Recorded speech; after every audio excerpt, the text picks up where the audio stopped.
everyone and welcome back to my YouTube channel. It's that time again, it's bullet journal setup time, end of the month.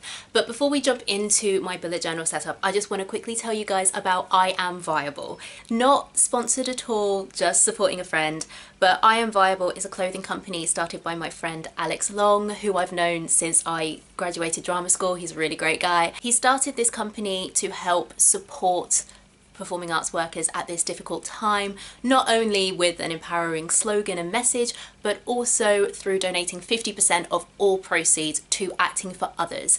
Acting for Others is a conglomeration of 14 arts charities in the UK, and they've been really helping individuals at this difficult time when we're out of work. Some people may be really struggling, not getting any government support either. So yeah, it's a great thing that he's doing. I'm wearing one of his tops at the moment. I'll insert a picture so you can actually see what it looks like, because obviously here up's not giving you a good preview. But they've got vest tops, t-shirts, hoodies in white and in black with lots of different colour combinations. So if you have a performing artsy person in your life who you think would appreciate one of these tops, or if you just want to support a great charity, or if you just want to buy one just cause, then check his company out. I will put a link in the description. I'm really proud of you, Alex. You're doing a great thing. Yeah.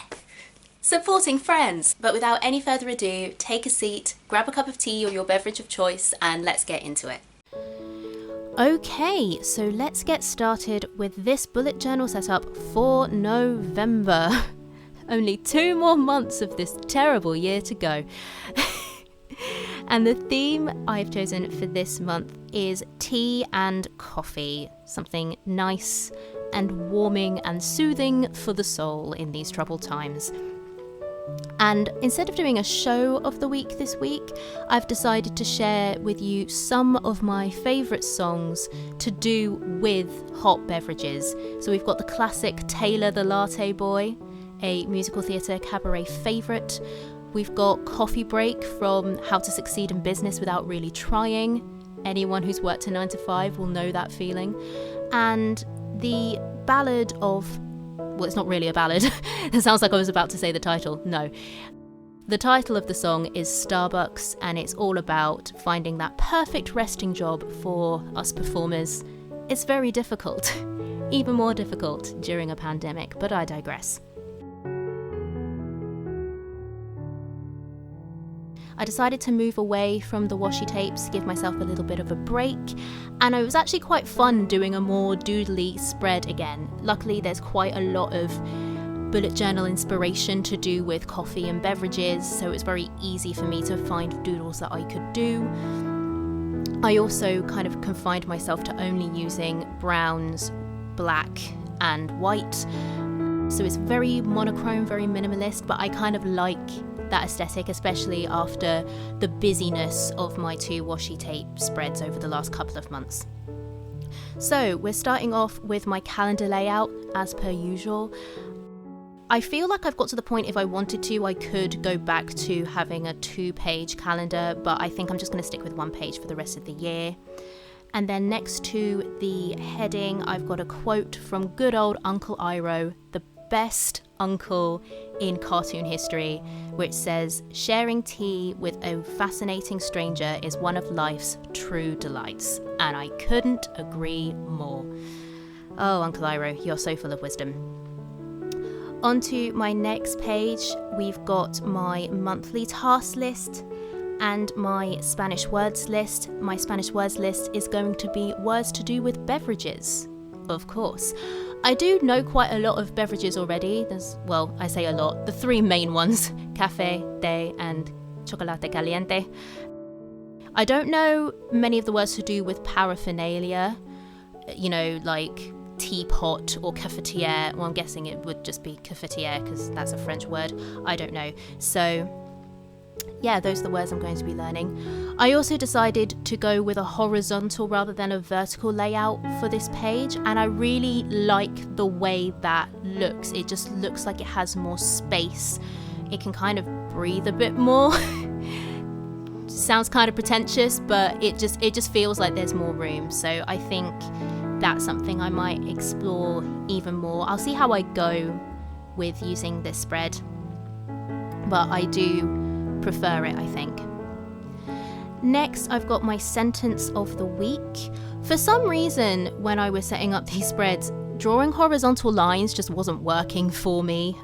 I always freehand because I cannot be bothered to go and find a ruler to try and draw straight lines. I'm too lazy. And you've got the dots to guide you in a dot grid notebook, so you don't really need a ruler unless you're insisting on having your lines dead straight. But today the dots just weren't enough for me, so I had to go over lines quite a lot to kind of hide my mistakes and make it look like they were meant to be thicker lines or like changing in thickness. So my spreads this month have a very hand-drawn feel, you could say. And then at the top, I've got my usual title. I decided to go back to cursive this month. Doing my whole bullet journal spreads and layouts in just my own handwriting felt really weird. I didn't realise how weird it would feel. It was easier, I guess, but to be honest, I think I'm gonna stick with doing some kind of hand lettering for headers. It just makes headers feel more like headers. Writing titles of pages in my own handwriting just felt odd. And my cursive hand lettering is getting better and better. I should say faux cursive, because I can't do the cursive with brush pens where you can kind of press down more to make it thicker and then press lighter to make it thinner. I'm not good at that. I do the kind of write in joined up lettering and then go back and make the lines thicker where you need them to be thicker on the downstrokes. But I'm getting really good and really fast at it, and I can write smaller now. I can write and make the words narrow and the letters closer together, which is giving me a lot more flexibility as to where I can use cursive hand lettering, so I don't have to worry about not being able to read my own writing. So I think it's definitely something I'm going to continue to incorporate into my spreads. And when I don't want to use cursive, I think I will make the effort to find another type of hand lettering that suits, rather than just using my own handwriting for absolutely everything. So next we're on to my habit and mood tracker. I'm doing the same habits as I have done the previous months: yoga, reading, music, social, water intake, and my mood. This week especially has been crazy. I've had so much going on, and it's just been one of those weeks where a lot of potential opportunities have kind of come up all at once, and in such a way where I can't just make an easy decision about what's going to happen, what's not. I'm waiting for other people to make decisions as well. So it's been really, really stressful, to be honest. Especially because I am the kind of person who worries. I worry a lot. I tend to catastrophize. I tend to go straight to the worst case scenario. So it's kind of been a really good case study in not only practicing gratitude, which I do try and practice. I have a dedicated section in my weekly log to talk about things I'm grateful for and things that are positive, but also in how you can change your perception of things and how the way you see things automatically isn't the only way you can see things.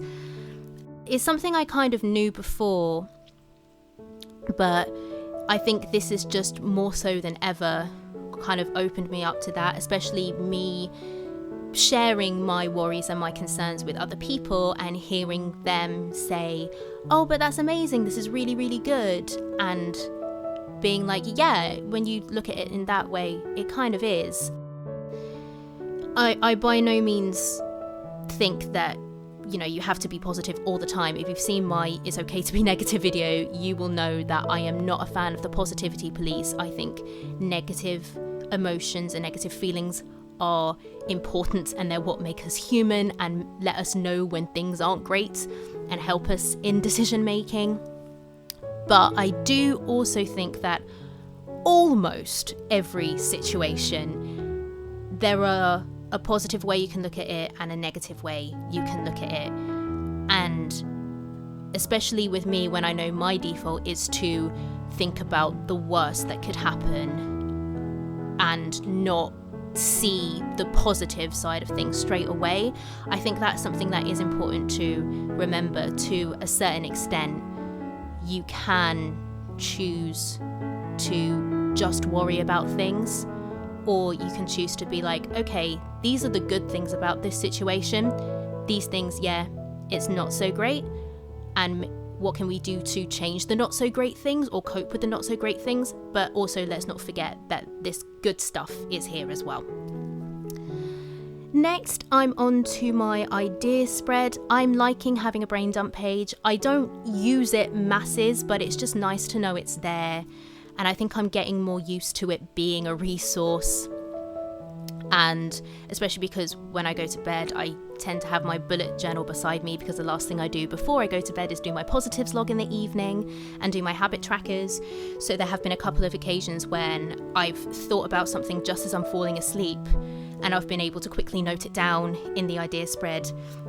So I think it's something I definitely want to keep doing, because I think the more I'm used to the fact that it's there, the more I'll find use for it. I've actually left the page next to it blank because I don't know what I want to do with that page yet. I've had a couple of ideas. One of the ideas that I had was a social media planner for the month. Another idea I had was a collection of writing prompts, like a writing prompt page. So those are a couple of ideas. There's probably some other things I can do with that page as well, but at the time of recording this, which was very late for me, I didn't know what to do. So if you follow me on Instagram, I post my weekly spreads and things every single Monday. So if you follow me on there, you'll probably see what happened to that page. And finally, we've got to my weekly pages, which consist of my weekly log and my positives log, along with my gratitude log. And these are the same layout that I've been doing for the past few months. Again, if it ain't broke, don't fix it. It's exactly the same, but brown. So, yeah. And yeah, this is when the straight lines just were not working out for me. I went over these lines so many times to try and make the terribleness look deliberate. We got there in the end. Just watching this back as I'm recording the audio, it feels so weird to be planning out weeks. Obviously, I haven't written in my bullet journal yet for November because I've literally just drawn it, and when I post my bullet journal on Instagram, I don't like it having any information in it, even though all of the information is in Spanish. You know, there's Google Translate. I don't want people knowing my business. But like, even like just before sitting down to record this audio, something happened that completely changed all of the plans that I thought I would have for November. So it feels like a really strange time to be doing a bullet journal in a way where it's very planny as opposed to artsy, because, and I was speaking to a friend about this today, there's just so little control we have. There is a little bit of control, but with the rules changing all the time, like now there's a new tier system.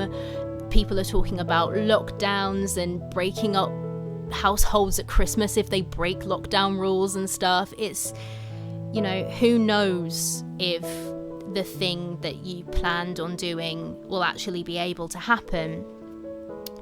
But at the same time, just the act of sitting down and doing my bullet journal spreads, doing something artistic, even as someone who I don't class myself as artistic in a visual arts sense at all. I don't class myself as someone who can draw or who is very good at that kind of stuff, and that's okay. And I don't mind sharing that with you guys because my channel isn't about art, so it's fine. But even so, just the act of sitting down and doing these spreads and allowing myself to be creative and have fun, I just find really soothing, especially at this time when there is a lack of security and certainty. And also because it does give me a sense of routine as well, knowing every week that's what I'm going to do. So here is my final flip through of my bullet journal setup for November. I really like the way it turned out and the kind of monochrome feel of it, and I'm looking forward to exploring this theme more over the next month. So that was my bullet journal setup for November. I hope you enjoyed this video. It was actually really fun getting back into doodling. I thought it would be really stressful, but I actually enjoyed it. So I hope you enjoyed it too. If you did, please consider liking and subscribing. Would love to have you on the channel. Stay tuned for more, mostly theatre content from a UK perspective, and I will see you all in my next video. Bye friends!